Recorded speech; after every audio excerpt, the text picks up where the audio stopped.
Yes!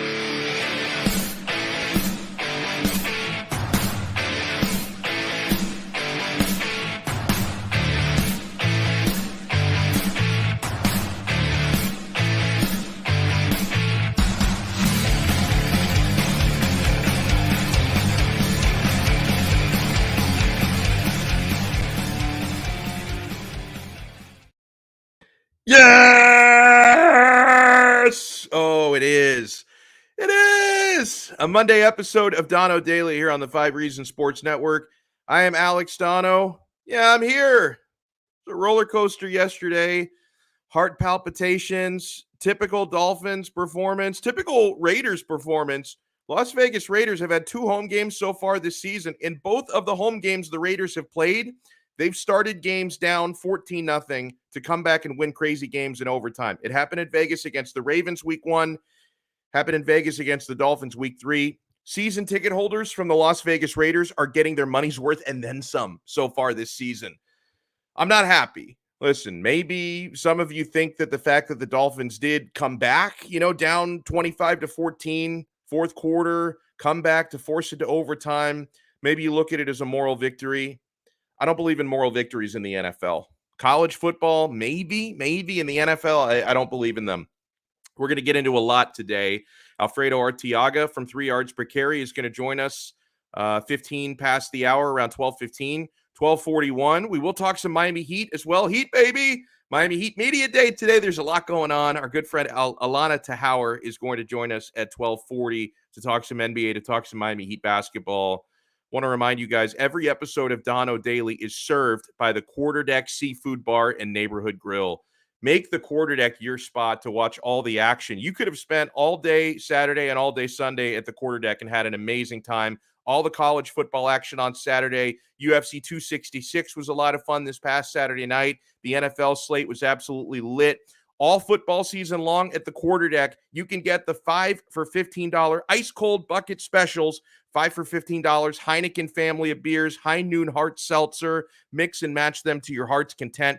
They have 2 for 1 happy hour at the Quarterdeck. That is all day, every day. That never ends. You can watch all the football and watch every UFC pay-per-view fight with no cover charge on those flat screen high-def TVs covering every single wall at the Quarterdeck. The seafood is delicious, guys. You have to try it. If you want to find the location nearest to you or peep their menu before you go, you can visit them online at quarterdeckrestaurants.com. The Quarterdeck, come for the food, stay for the fun. I don't know about you guys, but I had a lot of fun betting games and betting fights over the weekend. We have an official sports book here on Donno Daily. I hope you guys are taking advantage of the deal that we offer you. BetUS.com, America's favorite sports book. Maybe if you've never signed up for an online sports book before, you're wondering, what can I do on there? You can wager on any sporting event essentially on the planet. They have everything: international soccer, NFL football, NBA starting up. Just think of it as, instead of going to Vegas and placing bets at the sports book, bet it right on your computer or your mobile phone. BetUS.com, the 3-decade leader. When you create your account at BetUS.com, when you make your deposit, make sure to use our code, because we have a deal for you, 5RSN125. When you use our code, 5RSN125 at checkout, you get a 125% sign-up bonus. If you deposit with your credit card, 125% sign-up bonus. If you deposit crypto, it's a 200% sign-up bonus. And you can bet sports, casino, horses, pop culture, and more at BetUS.com. You bet, you win, you get paid. BetUS. I got to bring in my partner in disappointment and misery today, Sean Stanley, one of the biggest Dolphin fans I know, broadcasting live from that closet with the Don Shula football behind his head. Sean, you mentioned you were going to do some redecorating soon. I wasn't sure if the closet would still be your backdrop. When is that going to change? It's going to change as soon as I get to the gym. Yeah, it's probably going to be around that time. So around 2026. Yeah, by 2026, we'll have a new display. Oh, my God. I titled this episode today, "Who is to blame for the Dolphins' loss to the Las Vegas Raiders?" And I already see, listen, and by the way, great to see our guy, everyone who's in the chat already. There's a ton of people who have already reached us. MB Beggs, Marco, who's a big Dolphin fan up in Toronto. He says, "Good morning. I'm here for my Monday therapy, Monday morning therapy." Well, it's afternoon now. When I asked who to blame, David says, we blame Manny's shoes. Always. Duh. Always. Be Smooth had a different take. He says, I say the referees won that game for the Raiders. Receivers pushing off, DBs are holding, making contact before the ball got there, and no calls on the Dolphins' behalf, even with the game on the line. Listen, you can partially blame the officials. I thought that the no call on Will Fuller that should have been pass interference in overtime, he got into the end zone, was clearly interfered with. I know it was a bang-bang play, but I wish the officials could have used replay for that because it was clear pass interference that was not called. It was a missed call by the officials. That would have set the Dolphins up in overtime, 1st and goal at the 1 yard line. Now, the Dolphins did have trouble punching it in from the 1 yard line. It took 4th and goal. Yeah, look at that. You look at that photo. But my also, friends. Will Fuller had to go right through his hand still, even with the guy on him. I know, but come on, man. Textbook pass interference. Even though, it wouldn't have been guaranteed the Dolphins scored a touchdown because they barely got it. They had 4 shots essentially from the goal line at the end of regulation, and you had basically a miracle play, a broken play that Jacoby Brissett took into the end zone at the end of regulation. So no guarantee the Dolphins score there, but I'm feeling pretty good about my chances. 4th and goal from the 1, needing a touchdown to win it in overtime. Danny Weiss says, blame the new Raiders with the black and white shirts on. The new Raiders being the referees. But no, guys, listen, were there missed calls? Yes. Were you hard done by the officials? Yes. Still, I think you have yourselves to blame here. The Dolphins have themselves to blame. Specifically, what annoyed me most for 95% of this football game, the conservative play calling and the gutless offensive philosophy. Poorly called and poorly executed, because I'm not going to let Jacoby Brissett off the hook either on that screen to Jalen Waddle that was thrown inside your own end zone. He threw him a jump ball. I thought it was a bad play call and even worse throw that led to the Raiders getting 2 free points on a safety. That was ugly, okay? You talk about the play calling. Miami did not throw more than 12 yards downfield until after the 2-minute warning in the 4th quarter. It's maddening. Jalen Waddle in this game, speedster, electric, 12 catches for 58 yards in the game. He actually set an NFL record for fewest receiving yards on at least 12 catches. That's called dinking and dunking, my friends. Miami has 2 race cars at wide receiver in Jalen Waddle and Will Fuller, who was back for this game. And they used them the same way that Adam Gase used to use Jarvis Landry. Dinks and dunks. I'm going to get it to you 2 yards down the field. And I get it. Yeah, the Dolphins' offensive line is still bad. I know. And that might be why Godsey, didn't want them looking deep very often because those dropbacks take longer, would have put Jacoby Brissett under a lot more pressure. So maybe I can rationalize the philosophy that way. However, when Miami did start throwing down the field and attacking down the field late in regulation and in overtime, it worked.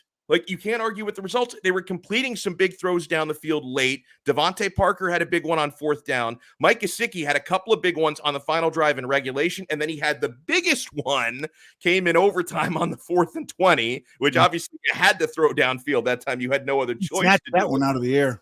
Yeah. And we mentioned the Will Fuller pass interference. Good things happen when, and the Dolphins also got a pass interference that put them at the 1 during the 4th quarter, which helped set it up. So good things happen when you throw the football down the field. And yeah, the referees did miss some calls. We talked about that.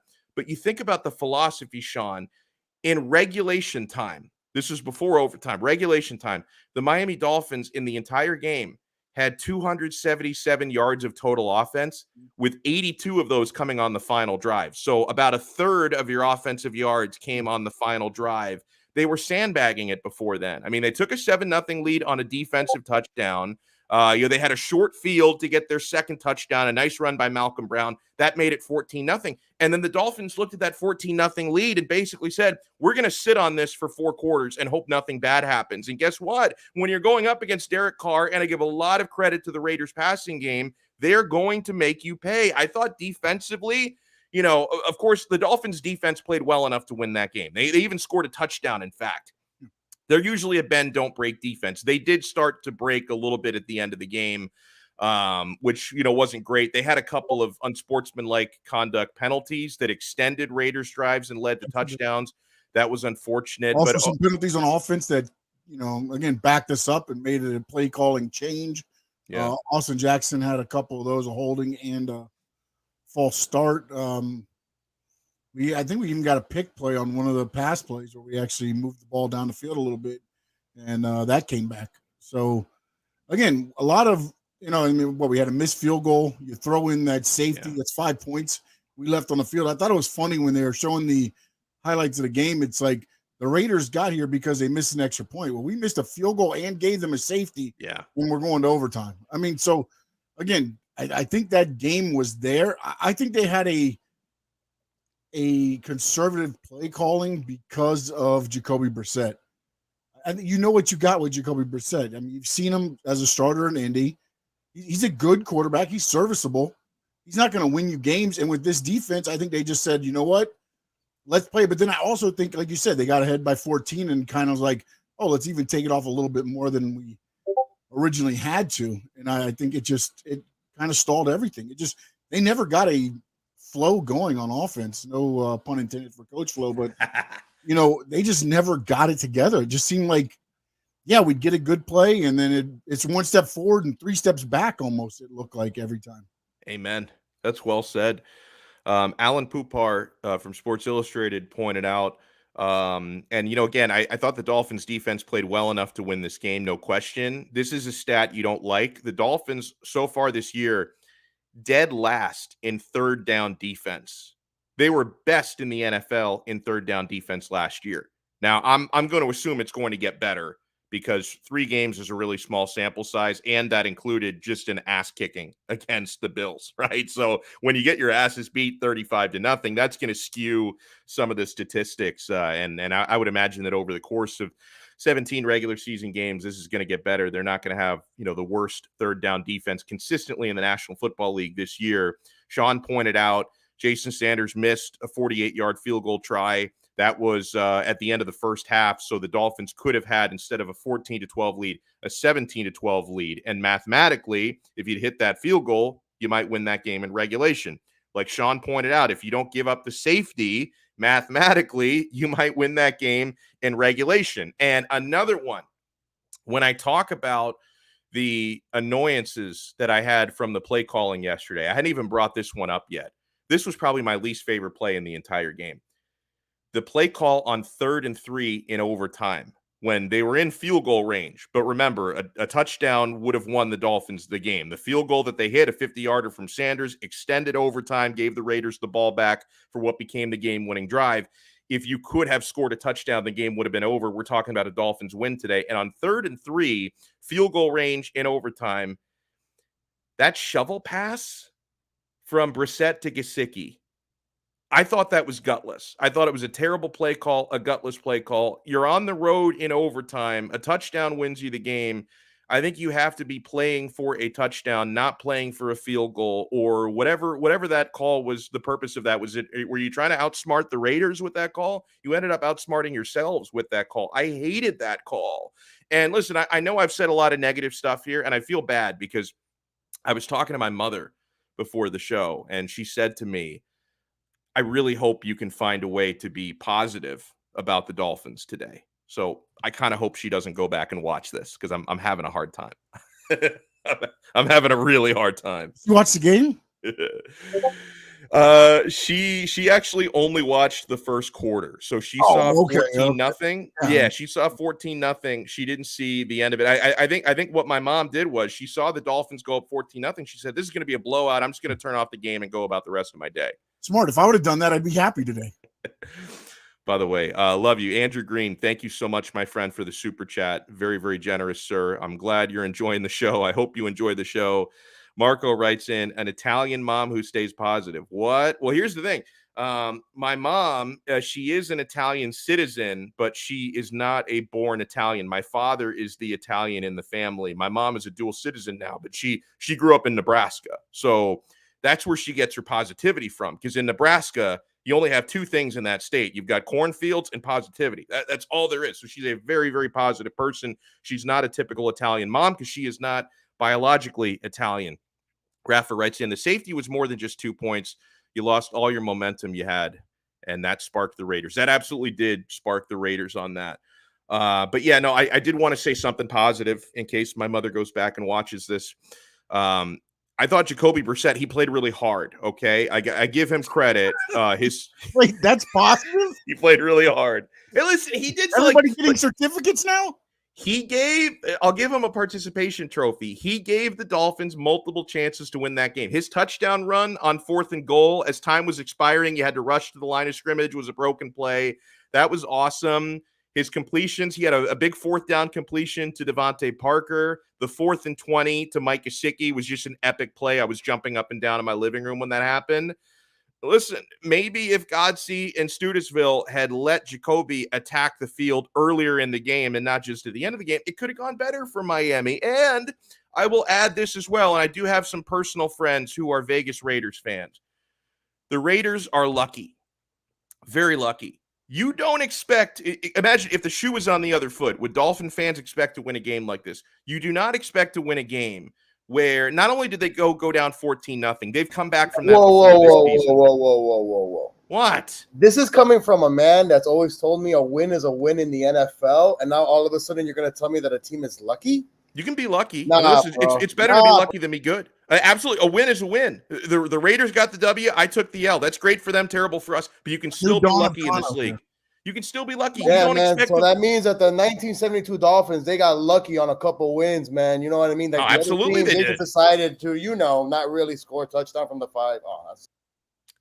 You make your own luck. That's part of it.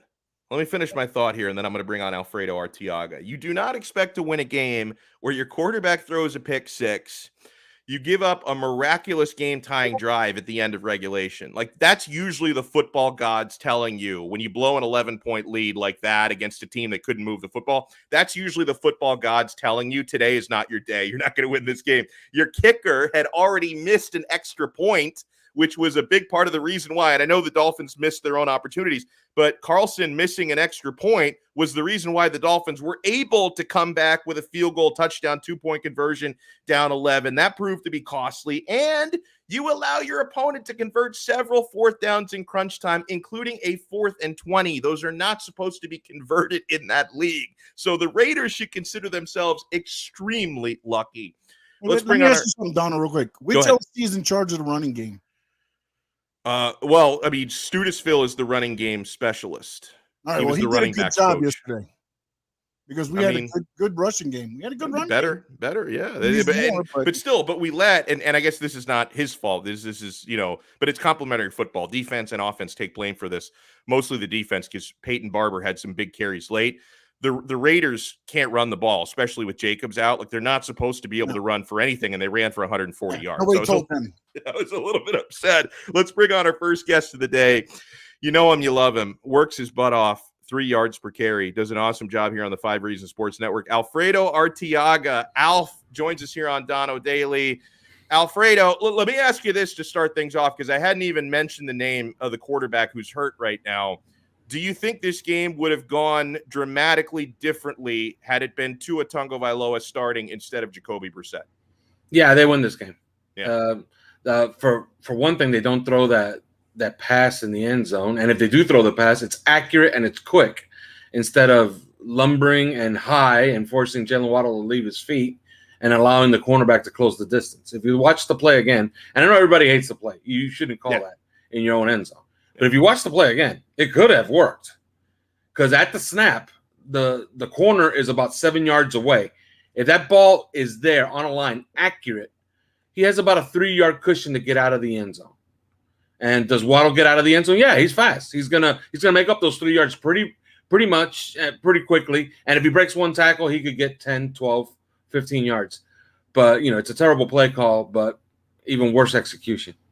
Speaking of terrible play calls, could you see any logic behind that shovel pass to Gesicki on 3rd and 3 in overtime? Because I thought, either you were basically kind of just giving up and accepting you're kicking a field goal, or if you really thought that play was going to work, you were trying to outsmart the Raiders. You only outsmarted yourselves. I thought that was a bad call.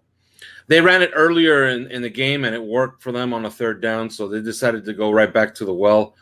again, and I don't understand it because they have so many players on this team which are built to get you 3rd and 4, okay, or 3rd and 3. I believe that play was even 3rd and 3. So you have the players to get that. Jalen Waddle can work himself on an option route, and you could hit him, and he could get you the 3-4 yards. Gesicki on a drag. They have so many ways to get those 3-4 yards that they just went to something that worked earlier in the game, which is that's just unimaginative, and it's just bad OC. It's bad offensive coordinating. It just is. How about the way that your speedy wide receivers were used in this one? I mean, you've got 2 of the fastest guys in the league, Will Fuller, who returned, and Fuller did do some things in this game, including 2-point conversion, and he should have, I thought, drawn a pass interference penalty that could have given the Dolphins the win, and it was not called. But Jalen Waddle in this one, 12 catches for 58 yards, actually set an NFL record for fewest receiving yards on at least 12 catches. So that tells you everything you need to know about the Dolphins' philosophy. Is that something you think that's going to continue, or was yesterday kind of a kick in the ass to realize we have to attack downfield a lot more? I think they should learn from this game. Like, God help them if they don't. Everything started opening up more as they just went deep. If you set up deep shots against a team, they're going to relax some coverages. And then when they relax some coverages, it opens up other passes that they can get to Gesicki, to Waddle. Notice Gesicki came alive once they started going deep. If teams are just going to bottle up the middle of the field, you're not going to find your tight end who wants a $12 million a year contract at the end of the year. But if you start opening it up by throwing deep and threatening the 3rd level, then you are going to get Gesicki open, and then you're going to get Gesicki with some good numbers like he had yesterday. And I understand he had 10 for 86, but if Jacoby doesn't see him, if Jacoby sees him on that seam route, he was wide open in the 3rd quarter. That could have gone for 40 or 50. Then you're talking about Gesicki having one of the best games the tight end has ever had in a Miami Dolphin uniform. So, yeah, you got to do it. I think what I got from yesterday is that Will Fuller, as advertised, he's everything you wanted, except one thing. When you pay for a wide receiver and you pay big money for a wide receiver, you kind of expect to get that call. They didn't get it. Yeah, fair. Although to be fair, Nelson Aguilar, whoever the hell that is, got that call against the Dolphins last year. Right, he did. And when people say, well, but the game was the game was on the line, because if you remember, Nelson Aguilar got a 55-yard pass interference penalty on Byron Jones when Byron Jones made a play on the ball. Yeah.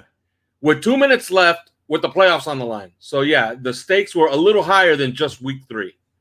Fair. I want to bring up a couple of messages from the chat that I think you can kind of group into one for this question. Marco writes in, one thing you didn't touch on, 1 sack against a poor O-line. Where is Ogba? Leaving SKs on the table. And Johnny Be Good writes in, why have Baker and Van Ginkel seem to have regressed? Your thoughts on those, because I think that they tie in together when you're talking about pass rush and all that. Well, Baker's had a rough start to the season. I thought he played better yesterday. I thought Van Ginkel was actually really, really good, oddly enough, in week 2 against the Bills. And I thought he was okay in this game. Ogba and Jalen Phillips, there was no issues. Ogba had a good game. He had 4 pressures, I believe 3 hits on Derek Carr. That's a good game.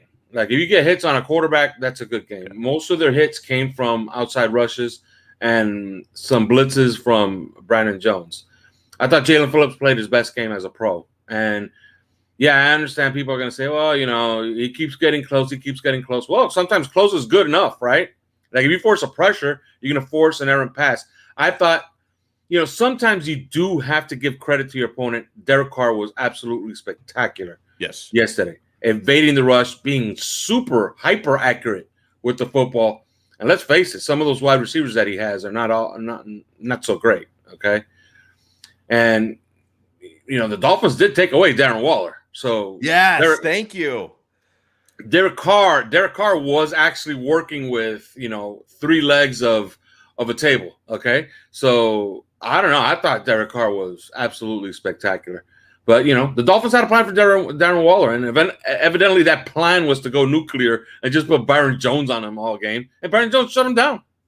Yeah, I think you brought up one right there. That was a positive. And again, if my mother's watching this, she wanted me to be positive today, so I'm going to try and oblige that request. I thought the Dolphins did a good job on Darren Waller. Anything else from this game, Alfredo, where you can say, you know what?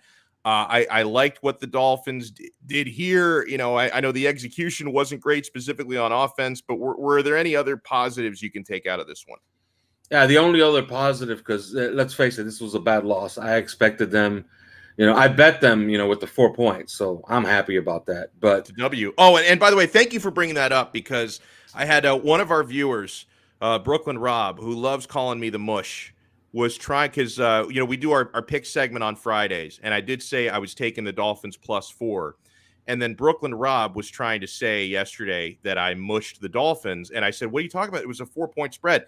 He claims it was 2.5, so he must have bet it right before game time. Like that's a Brooklyn Rob problem, not a Donno problem. If you wait until like 5 minutes before kickoff and the line changed and it's Dolphins +2.5 and you lose, don't come crying to me when I told you to bet it when it was +4. We covered. I did not mush the Dolphins.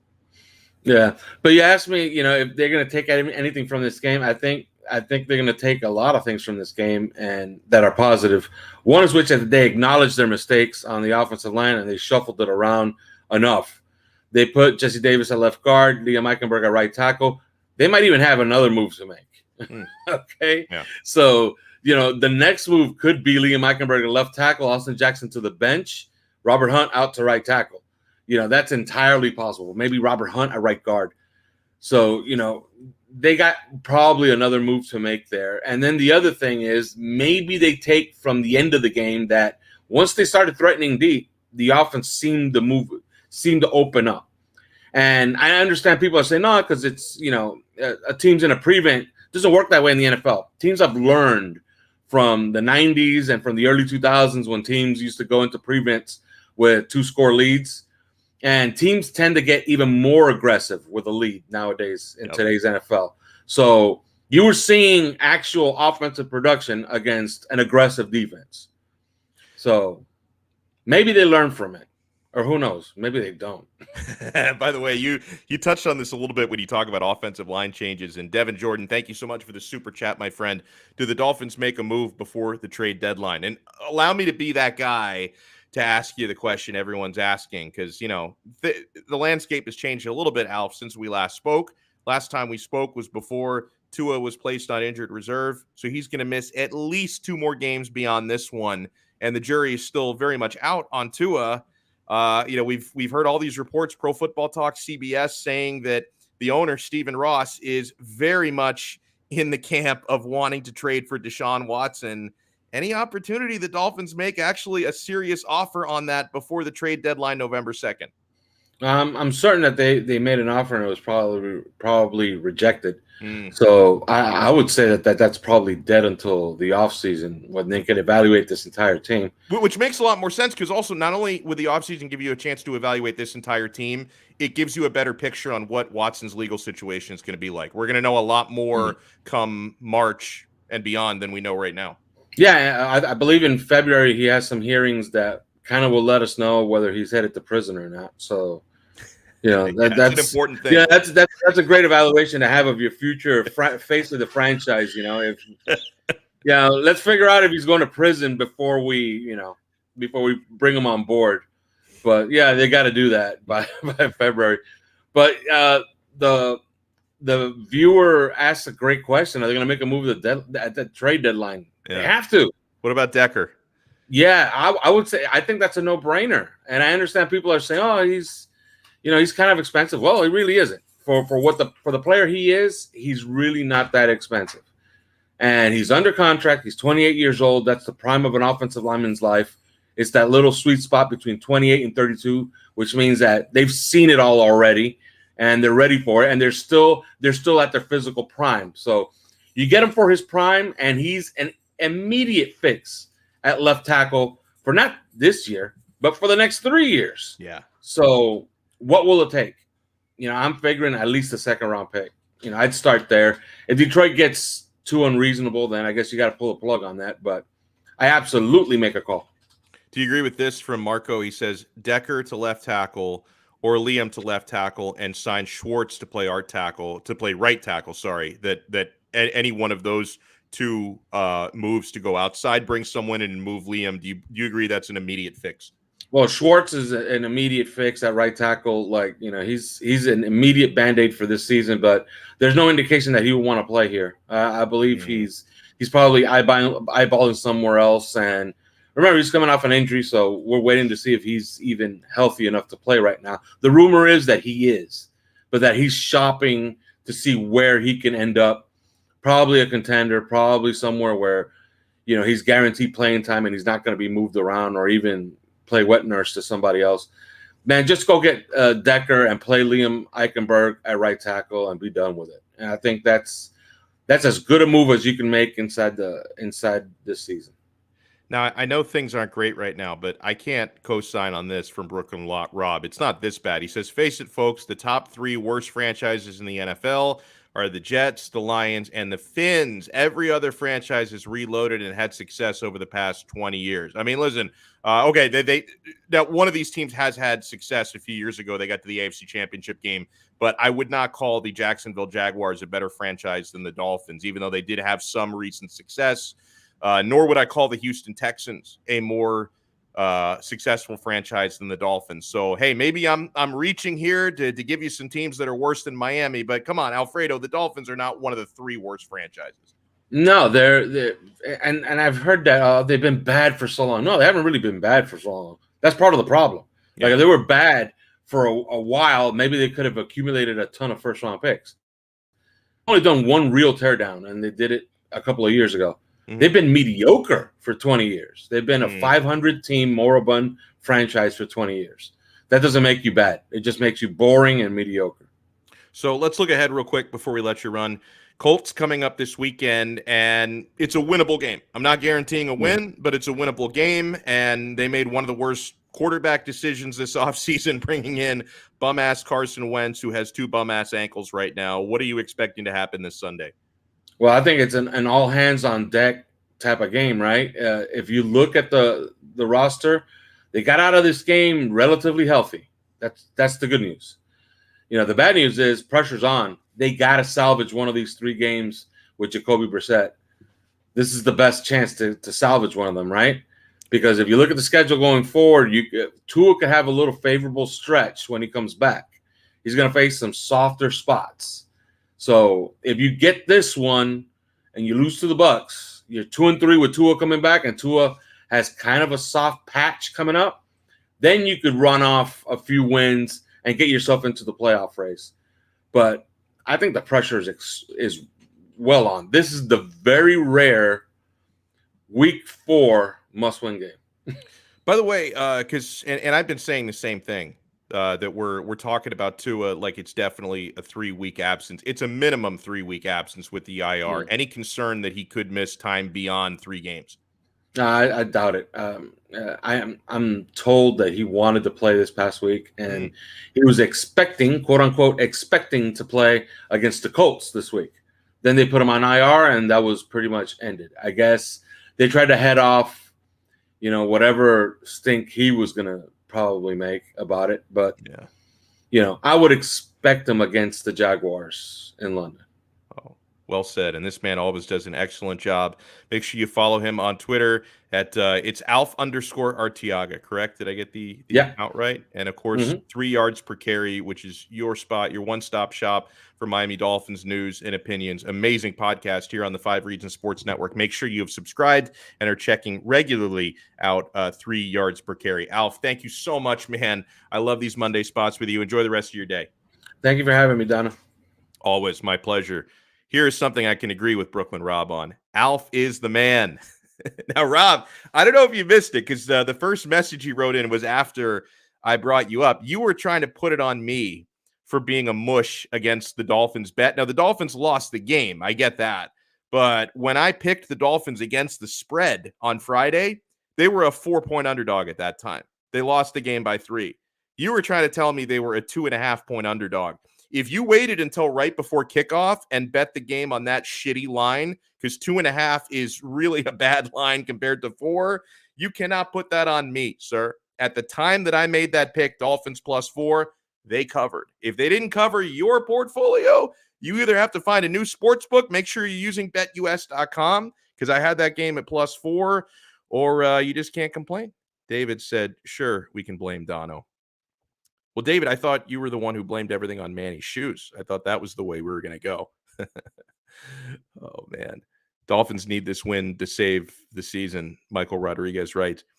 Yeah, that may sound a little bit dramatic, just, 4 games in, but I think he's right, because the difference between starting out 2-2 for an aspiring playoff team versus 1-3, that's massive. I mean, that is absolutely massive. Not to mention it's a winnable game, right? You can forgive the Dolphins if they go out week 5 to Tampa Bay and lose to the Buccaneers. You can forgive them for that. So, if they win this coming weekend against Indianapolis, as they should do, because the Dolphins are better than the Colts, then you're 2-2. You kind of expect to lose that Bucs game. I hate to say it, but you expect to lose that game. I think the Dolphins would be probably at least a touchdown underdog in that game on the road.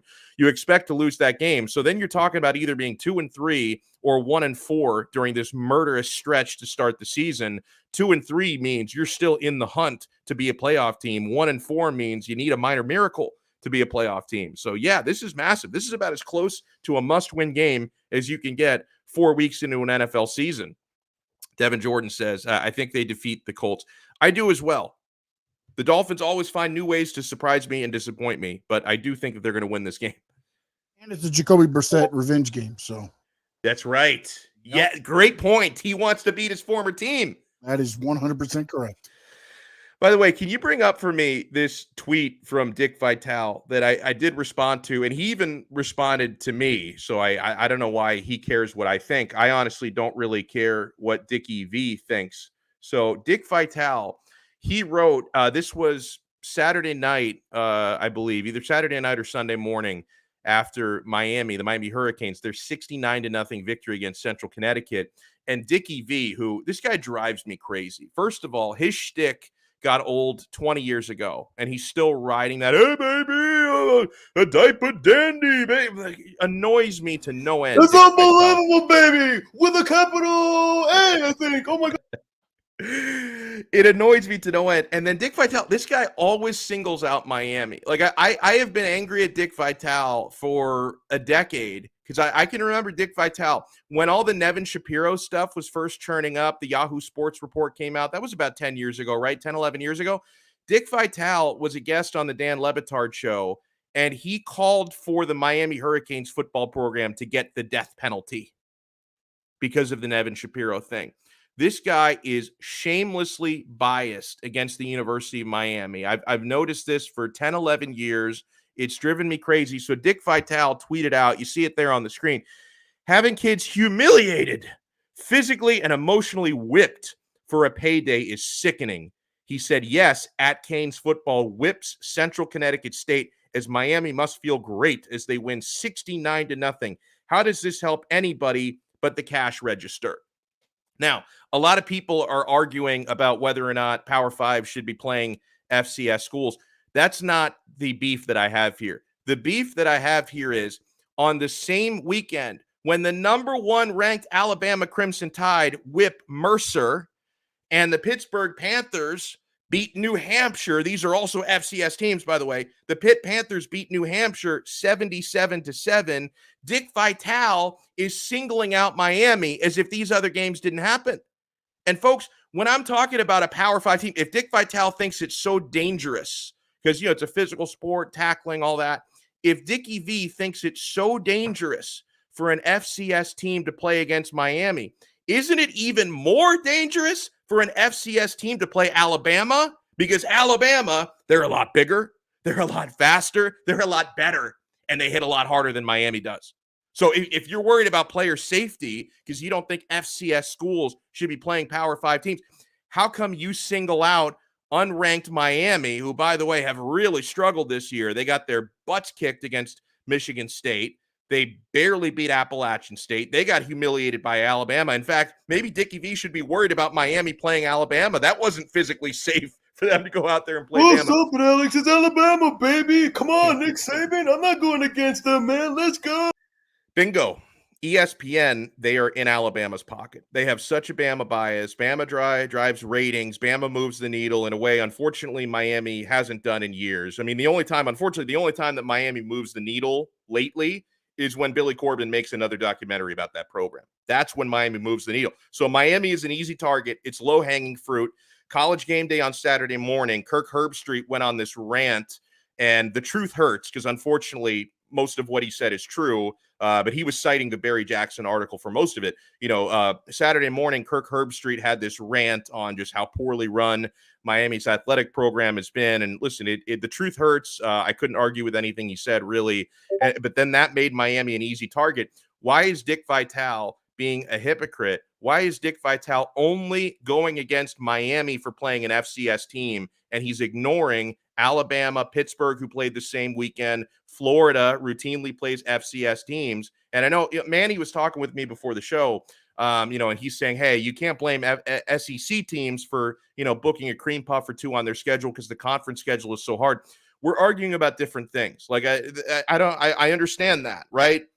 And also, I understand why FCS schools take these games because they get paid lots of money. Central Connecticut State, they accepted to play Miami on the road because they made $670,000 by playing Miami on the road. Mercer collected about $650K to play Alabama. That's why these games happen, getting the bag.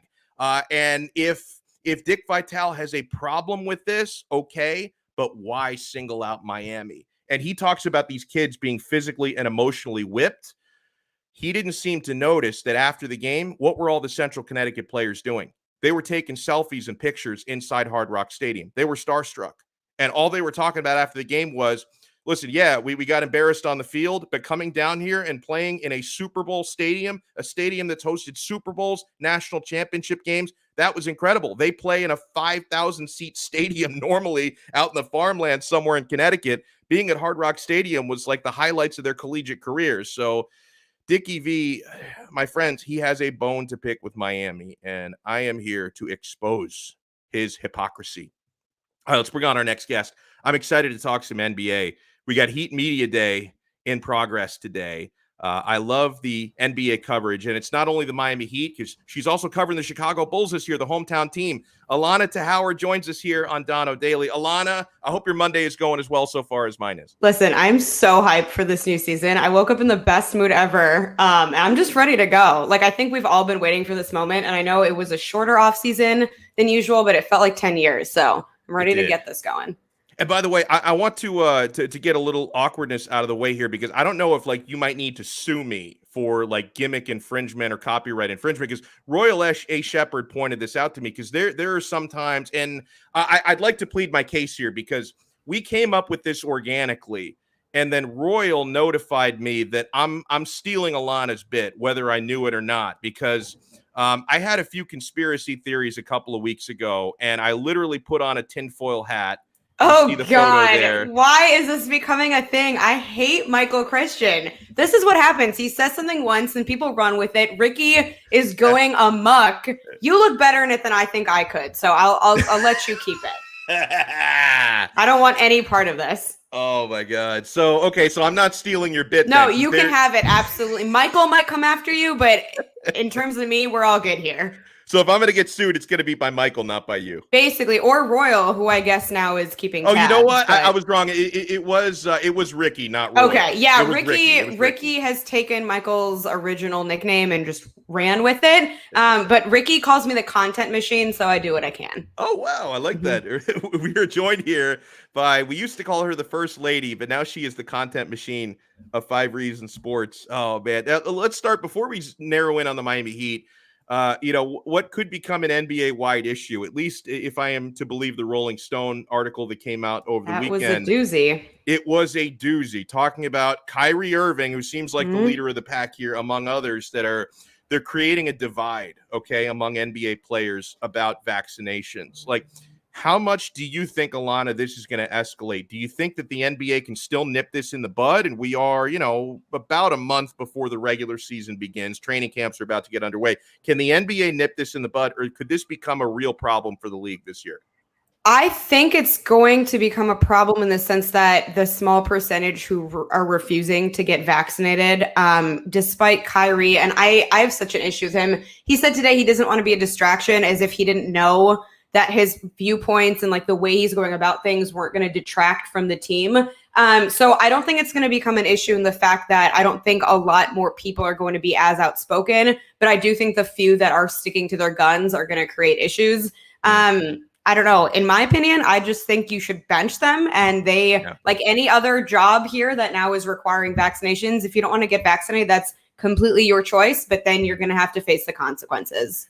Yeah, and the laws are different from state to state, and if I'm reading correctly, unless they find a way to like literally change the laws, he would not be actually allowed to play home games in Brooklyn. Yeah, but see, my problem with that is, okay, I understand that, you can't, the NBA doesn't have jurisdiction obviously over like a state or a city, but the problem then becomes, fine, you're going to let him travel. He's still traveling with the team. So you're not really mitigating the problem. You're just basically enforcing things within the arena of the city and state because you're forced to do that. And I understand why they're not going to necessarily at this point say like, okay, you can't travel. Although I think if you're not going to let them play, just don't let them play across the board. But yeah, I can't say I'm surprised though. Like, I don't know why so many people are all of a sudden shocked by this Kyrie news. He's always been this guy, at least for the last couple of seasons. I don't know what's going to happen there. I know he's basically doing his own like interview, I think on Instagram Live or something right now. He's not with the rest of the team. But if he's this outspoken, I feel like a few others are going to follow. Well, and you're totally right about Kyrie. Like Kyrie Irving being, about this is the least surprising thing about the story. Like it's like, of absolutely, course, he is a contrarian on everything. Yep. You tell him the earth is round, he'll tell you the earth is flat. You tell him just taking this shot, can protect you and your loved ones from COVID, he'll tell you it's not true. Like it's very, he just has to go. They probably should have told Kyrie the shot is a bad idea. Then he would have gotten it. Well, and my problem is it is a very personal choice, but it's the fact that he's coming forward with his reasoning being what it is. I think if it was a health thing or even, religion within a certain bound, fine, there's discussions to be had about that. I will be perfectly honest. I let a lot of my friends get it before I did, like just to make sure that everything was okay. But at this point, we're like a year and a half past, and his reasoning is very much out there and not, in line with anything that I would think would be logical. But again, to your point, he's just going to push back. So I don't think anyone's surprised. It was interesting to me that, I think it was Kevin Durant was asked, how he feels about that. And he's like, oh, everything will be fine. We'll work with Kyrie of how we need, but will everything be fine? Will Kyrie just wake up one morning and say, I think now is the time? I don't really think so. Well, yeah, and also with KD, he's sticking up for Kyrie in more ways than one, because there's also a report that the Nets wanted to trade Kyrie for Ben Simmons, and that KD was the one who came out and said, no, we need to keep Kyrie here. Yeah, and that I can maybe understand from a basketball perspective. I'm not a Ben Simmons fan by any means, but I just think at a certain point, I'm happy because I don't want the Nets going further than they need to. But for them, for KD and for even Harden to have kind of the third cog say, I don't want to do this, and I'm now going to be not only a distraction, but like take away from our chances of maybe getting a title. I would not be happy as a teammate, but I don't know what their relationship is obviously behind closed doors. We're joined here by Alana Tahauer from the 5 Reasons Sports Network. There's a lot of good nuggets coming out of Heat Media Day today. And one of the themes we're seeing is players having time and opportunities to put on more size and muscle.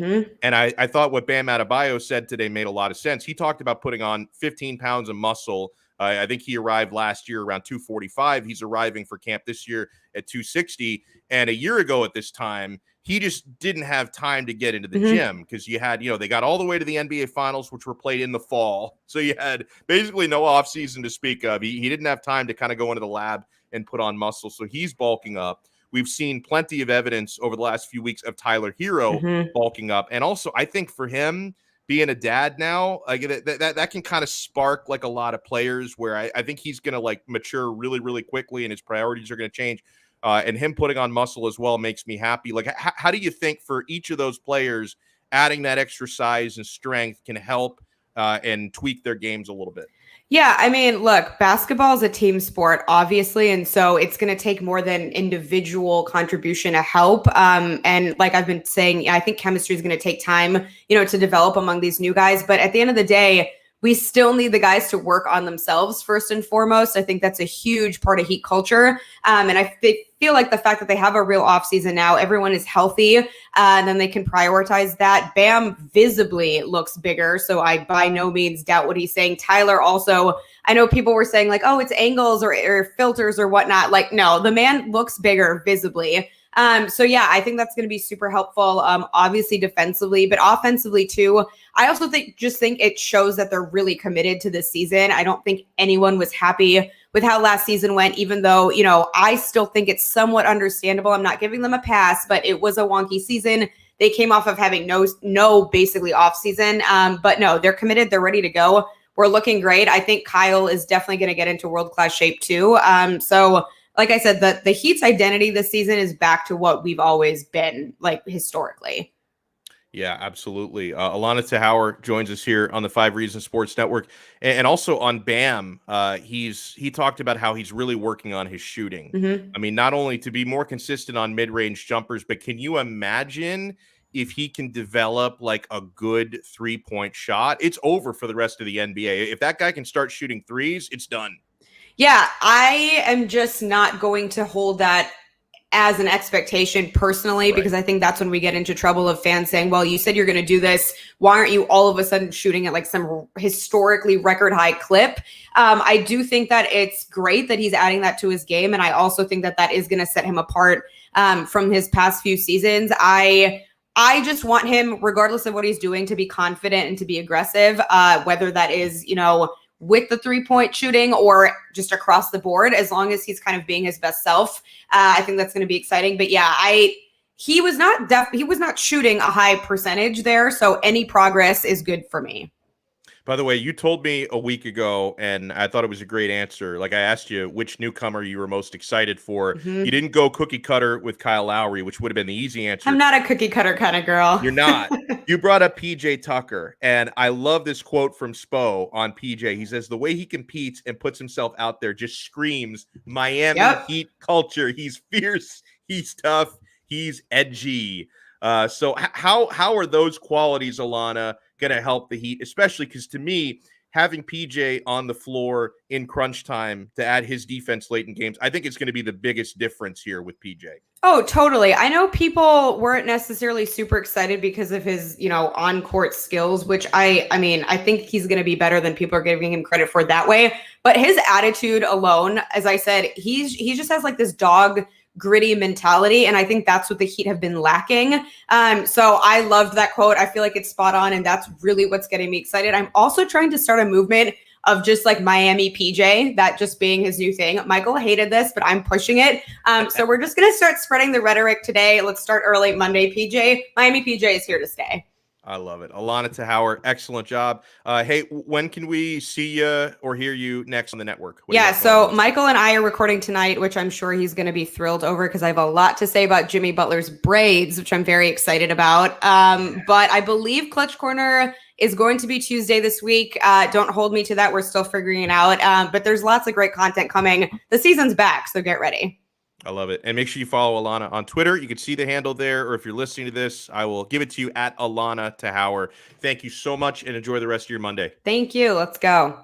Awesome stuff. And yeah, listen, she's excited for the week as I am. I mean, as soon as when I got on Twitter this morning, I do this new thing where I try not to get on Twitter first thing when I wake up, because that like kind of derails my whole morning, because there's so much stuff that I check on. Crypto prices, after today, Miami Dolphins aftermath after what happened yesterday. I love to check Inter Milan news every day. We're waiting, hopefully, on some oil money. I'm hoping that the Saudi sovereign wealth fund ends up buying the club, which means we could maybe have PSG type of money. I'm hoping that happens. So I check Twitter every day, but I wanted to wait a little bit today to kind of get my day started. And then when I did log on Twitter around 10 a.m., I start to see the Ethan Skolnick pictures and the Ira Winderman tweets live from Heat Media Day. And it made my morning. Man. I'm so pumped for the season. I'm so excited for that to be back. And guys, listen, you know what? with basketball season right around the corner, that's going to give us more opportunities to place wagers. Remember what I told you last week? There's an old Chinese proverb that says, you lose 100% of the bets you do not place. So, guys, be in on it. And Sean, I can give you a story about that, in fact, sir. Put yourself on the screen here real quick. So, last Thursday, right, we had a conversation with Barry Barger, who's our Thursday guest from BetUS.com, and he gives us, so I asked him about several games, and kudos to him because he doesn't tell me which games he wants to pick. I tell him which games I want him to pick, so he doesn't even choose the games. And we talked about the Thursday night football game last week, which saw who did Carolina play against last week? It was some Texans. Yeah, that's right. It was Carolina against the Texans.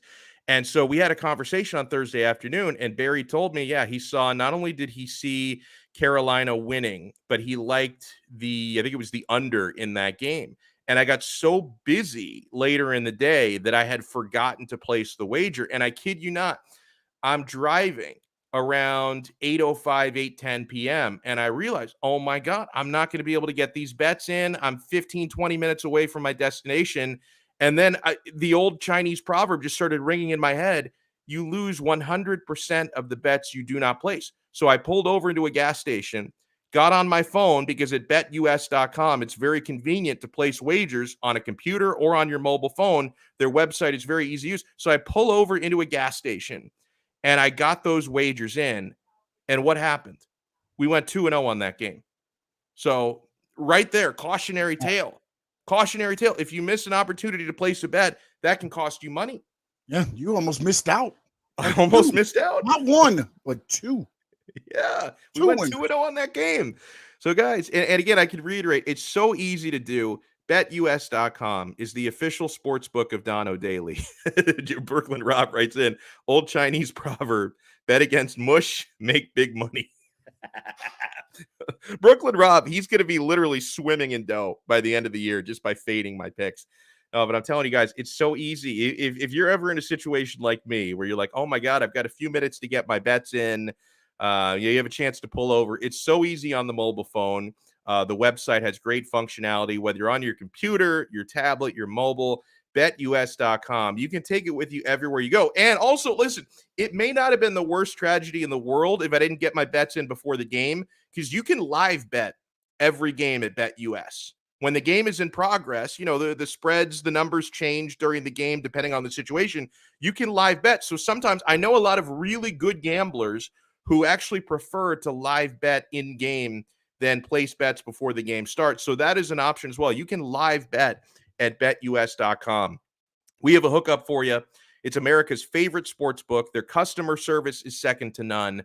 They offer you amazing bonuses to keep you playing longer, to really get your dollars worth here. And we offer you one of those. So if you're one of our listeners, one of our viewers, we hook you up, man. When you sign up at betus.com to have fun this football season and this NBA season coming up, you can bet everything. NHL, I bet European soccer all the time. I bet the UFC fights every single weekend when they're on. Use our code at checkout, 5RSN125. That's 5RSN125. And they will give you a 125% sign-up bonus. It is such a sweet deal. And I mentioned you can bet on a number of different things. Not only can you bet on NBA, NFL, NHL, European soccer, pro wrestling when they have odds on that. I've bet on WrestleMania before at times. I know Sean Stanley's very proud of me to hear that. Horses. They also have a casino right there on the site. I love blackjack. You can play online blackjack at BetUS. You can even do practice games for no money, or when you do games that count, you can bet as little as $1 on blackjack. So if you just feel like having a little bit of fun, making a few bucks, you can bet as little as $1 on online blackjack there at BetUS. BetUS.com. You bet, you win, you get paid. BetUS. So I love it. And guys, make sure, by the way, for full service coverage on Miami Heat Media Day, you're following 5 Reasons Sports on Twitter, and you're following 5 Reasons Sports on YouTube, because there's going to be videos posted all throughout the day. And that reminds me, because I didn't mention this during the show, we went 0 to 100 right away when we started talking about Dolphins, tough loss in Las Vegas last night. I want to mention to everybody, whether you're watching us live right now, and to everyone in the chat, I love you guys. Thank you so much, because the people in the chat room, they complete me, right? The old Jerry Maguire quote. Like, you guys enhance the show so much with the comments. You give us stuff to bounce off of, and you make me feel the love when I know there's people in there watching and commenting. Whether you're in here live or you're watching us on YouTube later on today, make sure you smash that like button. Hit the thumbs up button. It really helps us out. When you hit the thumbs up, you work the YouTube algorithm. So we're going to show up. This video will show up in people's suggestions, right? Because if there are people out there who watch Miami Dolphins videos and Miami Heat videos, the more likes we get, the more likely we are to show up as suggested viewing for them. And that's only going to have more people discover what we're doing here on the 5 Reasons Sports Network. So make sure you smash the like button and subscribe to our YouTube channel, 5 Reasons Sports. And make sure you guys are checking out the Quarterdeck Seafood Bar and Neighborhood Grill. You could have camped out there all day Saturday, all day Sunday, had an amazing time. You wouldn't have run out of great food to try. The seafood is so fresh. I love the buffalo shrimp. It's one of my favorite appetizers. They do it so well at the Quarterdeck. The oysters and Maine lobster are awesome. I'm a big sushi guy, and they have wonderful and fresh sushi at the Quarterdeck. You can even build your own poke bowl with tons of options. I love to do that. The Hawaiian poke bowl is one of my favorite foods out there. The sandwiches and burgers are great. If you're not a seafood eater, no problem. They have amazing burgers. The French dip sandwich is awesome. The jerk chicken sandwich is great. Make sure you save at least a little room for dessert, though, because the key lime cheesecake, that is the perfect way to finish every meal. And all football season long, you can watch the games on the TVs all over every wall, flat screen, high definition. They've got 2-for-1 happy hour all day, every day. That drink special never ends. And Saturdays and Sundays during football season, you can get the 5 for $15 ice cold buckets of imported beer or high noon hard seltzer. So take advantage of that. If you want to find the location nearest to you or check out the menu before you go, visit them on the web at quarterdeckrestaurants.com. The Quarterdeck, come for the food, stay for the fun. This is a funny comment here from Marco. Do you think Stephen Ross has an army of PIs looking into the Deshaun Watson thing? I think yes, 1,000%. I mean, every team that's remotely interested should, and every team, like they that's not even a conspiracy theory, bro. I'm 1,000% serious, because every team has like their security detail are people who, the investigators, the fixers, they look into stuff like this. Absolutely. Stephen Ross has people poking around. I'm sure the Philadelphia Eagles front office have people poking around because they're another team that gets mentioned as a Deshaun Watson possibility. Other teams I'm not thinking of who might be or may have been interested, I'm sure have their PIs sniffing around this situation to see, okay, he may not be a great guy, but is there a chance he gets locked up? Is there a chance he gets suspended? I'm sure they're in communication with the league front office to kind of know, what's Goodell thinking? Like, is Goodell thinking, hey, at some point I'm going to drop the hammer down and suspend this guy even before the lawsuits get settled and the criminal stuff gets settled? I'm just going to put him on the exempt list. He can't play this year. Is Goodell thinking about doing that? I'm sure they're looking into that constantly. And I'll reiterate something I said last week, okay? I personally, I'm not a Deshaun Watson guy because my opinion, I think he's a scumbag.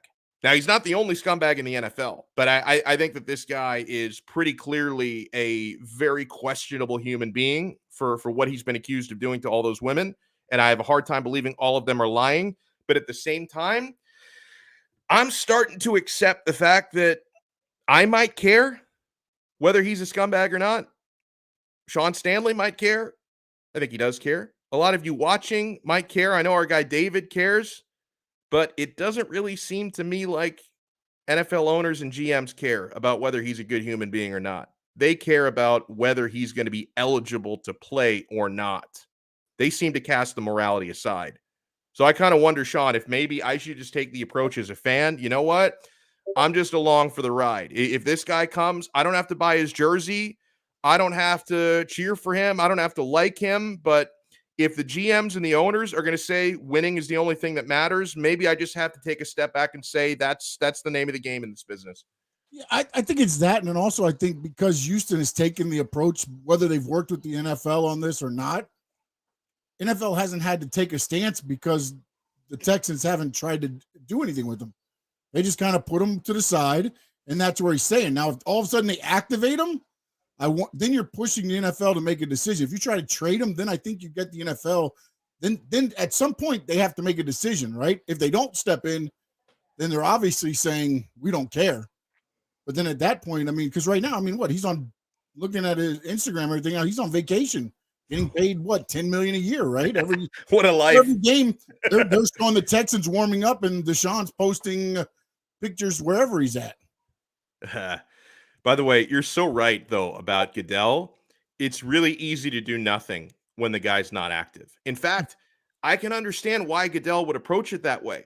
Because if Roger Goodell were to come out and say, we're putting this guy on the exempt list or we're suspending him, then you make the news cycle all about Deshaun Watson. Roger Goodell, he's the commissioner of that league. He wants the league to be painted in a positive light. Like he wants people to be talking about how amazing Aaron Rodgers is, right? Like he wants people to be talking about, oh my God, how good are the Buffalo Bills right now? Oh, Tom Brady goes down to the Rams. Like you want people talking about the sport, talking about the awesome games that are happening. The minute he comes out and does something on Deshaun Watson, front page news is Deshaun Watson suspended. Yeah. So Houston's making it really easy on him right now. By not activating him, Roger Goodell can just pretend this isn't happening. But you're 1,000% right. The second they decide, oh yeah, you know what? We need a quarterback. We have a quarterback here. He may not like us, and he may be a predator, but we're paying this guy millions of dollars not to play. We're going to activate him. That's when Roger Goodell would say, God, now I have to do something, right? Because if I don't do anything, then, you know, the SJWs come after me and I look terrible. So I have to do something. So you're 1,000% right. I think the reason why Roger Goodell hasn't done anything is he really doesn't have to. Because if he does something when Watson's not even active, then you're just making the news about Watson. He's just pretending nothing's going on right now.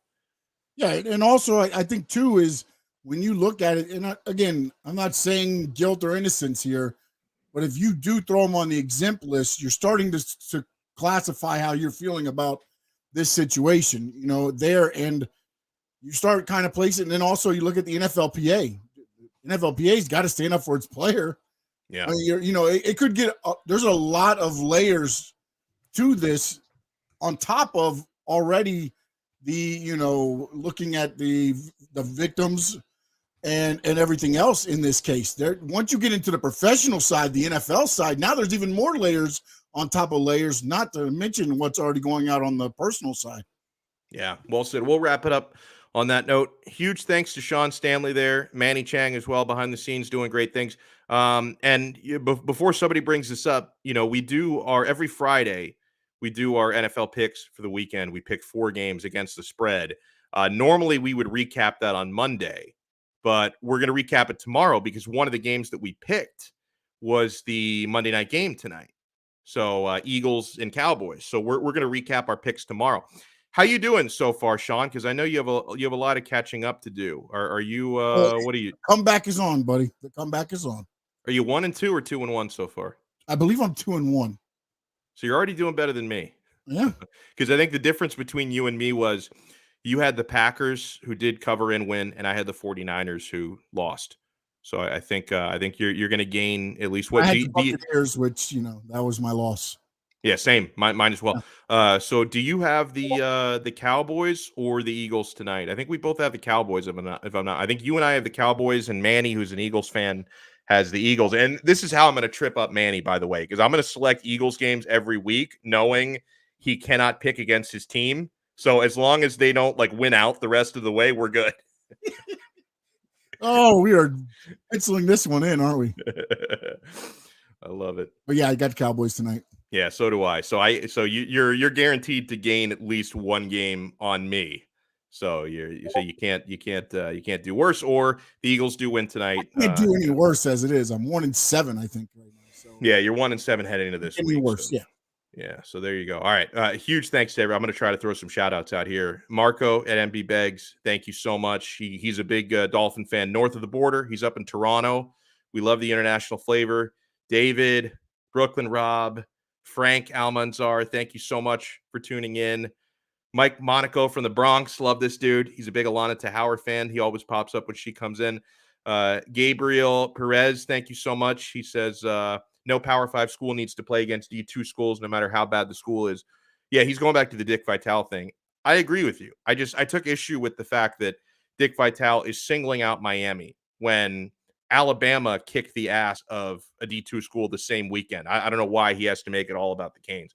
Lucas, Michael Rodriguez, thank you so much. Let's see who else got in here. It starts to trip me up when I see the repeats. I want to make sure I'm shouting out new people. Baby Shack 569, thank you so much. Devin Jordan, thank you so much for the super chat. Mike in West Palm Beach, thank you so much. Daniel Weiss, the Pitbull, thank you for tuning in. Andrew Green, who also made a super chat today. We love you, my friend. Thank you so much. Ray Grullon, my guy. Oh, I missed this when he checked in.